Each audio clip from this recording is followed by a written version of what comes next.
आपको भी ऐसा लगता होगा कि आपका लक बहुत ज़्यादा ख़राब है। ये बहुत कॉमन पैटर्न होता है लोगों की थिंकिंग में कि उनका लक ख़राब है। बट व्हाट एक्चुअली इज़ कि वो कभी ट्राई ज़्यादा करते नहीं हैं। जैसे कि हम कई कई बार देखते हैं कि कोई बंदा अच्छा फुटबॉल खेल रहा है या फिर आज टीम में वो जीत गया फुटबॉल, तो आप कह सकते हो ऐसा कि इसका लक बहुत अच्छा था इसीलिए जीत गया। बट आप ये नहीं देखोगे उस बंदे की मेहनत, जैसे वो कब से खेल रहा है या फिर वो बहुत पहले से प्रैक्टिस करते हुए आ रहा है तब जाके आज जीता है कहीं। ये जो कोइंसिडेंस मैच करता है आपके मेहनत के साथ, यही बनाता है आपके लक को। अगर आप कभी कभार देखोगे लोग को किसी को फेवर करते हुए, यानी कई कई बार लोगों को प्रिविलेज मिल जाता है अपने आप। ये कैसे होता है प्रिविलेज? उस बंदे ने अपने सोशल स्किल को इतना बढ़िया मास्टरी कर लिया रहता है, लोगों से बात कर करके इतनी ज़्यादा एम्बेरसमेंट जब लोग फेस कर लेते हैं, फिर उनकी टॉकिंग स्किल, लोगों से बात करने की कम्युनिकेशन स्किल सब बढ़ते जाती हैं। और ये जब बढ़ जाती हैं तो फिर बात करने में उस बंदे में इतनी ज़्यादा कैपेबिलिटी आ जाती है कि लोग उसकी बातों को मान लेते हैं।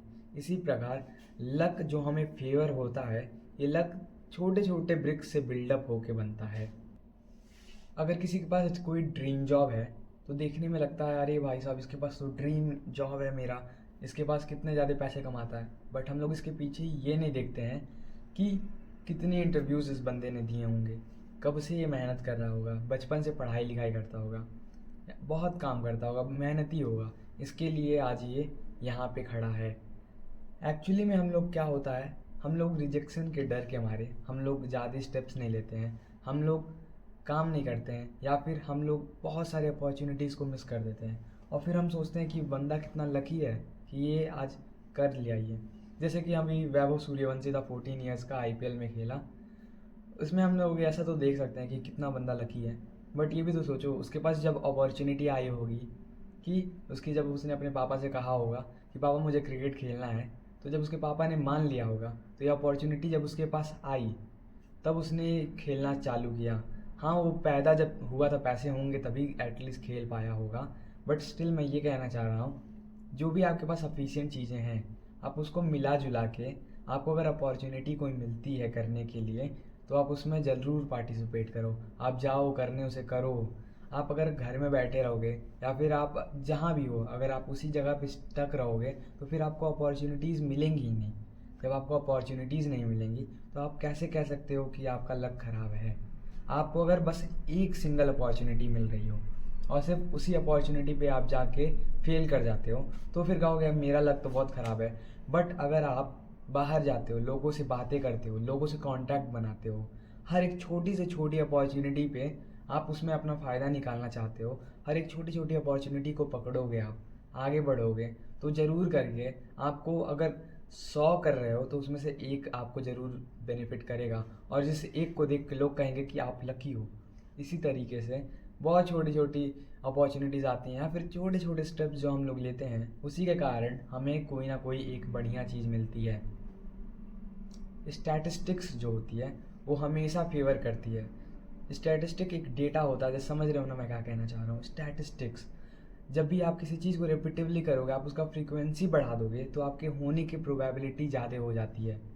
जैसे कि अगर आप एक डाइस को 6 बार आप रोल करते हो तो उसको आने की चांसेस, उसमें हर एक पीसेस के चांसेस 1/6 रहते हैं। यानी अगर 6 बार करोगे तो उसमें ज़रूर, सारे ज़रूर नहीं मतलब मोस्ट प्रोबेबली सारे के सारे कॉम्बिनेशंस आ जाएं। बट ज़रूरी नहीं है ये भी बात।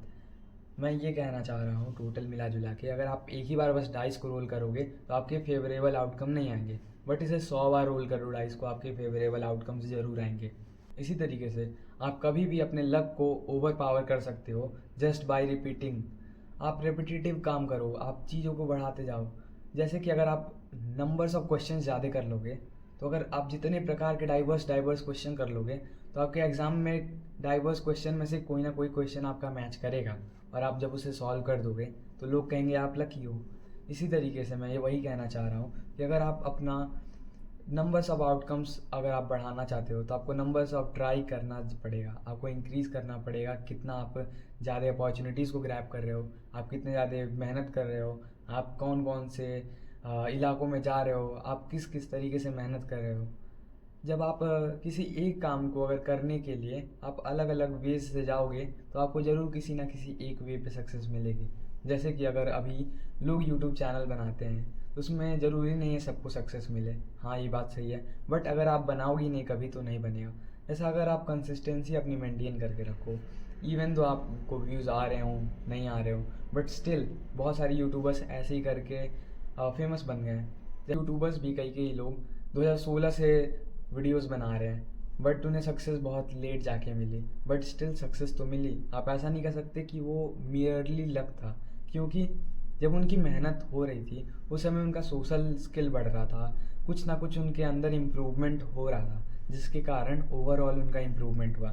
हाँ, कई कई लोग पैदा ही ऐसे होते हैं, उसी स्किल को लेके पैदा होते हैं, स्किल को लेके भी पैदा नहीं होते, कि सोसाइटी से, उनके सोसाइटी और इन्वायरमेंट की वजह से वो ऐसे क्या कहते हैं उसे, फॉर्म हो जाते हैं या फिर मोल्ड हो जाते हैं वैसे, ताकि उनका जो टैलेंट उसी प्रकार से बन जाए, फिर वो जाके आगे सक्सेस पाते हैं। बट अगर आपके पास ऐसा कोई भी टैलेंट नहीं है, आप काम को रिपीटिवली कर सकते हो और नए नए अपॉर्चुनिटीज़ से एक्सपोज हो जाओ, लोगों से बात करो, सोशल स्किल्स बनाओ, नेटवर्किंग करो। जितने बड़ा आपका सोशल ग्रुप रहेगा उतनी आपके पास अपॉर्चुनिटी आएंगी। आपके पास अपॉर्चुनिटी आता है स्टेज पे जाके बोलने का बचपन में, ठीक है, आपने अगर नहीं बोला, आपको जाके कभी कभार बोलना पड़ेगा खुद से कि मैं कहना चाहता हूँ, मैं करना चाहता हूँ।